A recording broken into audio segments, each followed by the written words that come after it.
Now you'll see the system beeped. There's a number 1 in there, so that means I've got 1 text message, obviously.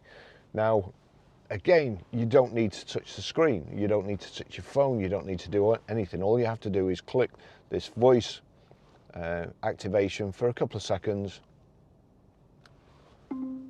Read texts. Barrie sent a new message. Just testing the Apple CarPlay in this 2018 Skoda Fabia. Would you like to reply? No, thank you. Those are all your messages.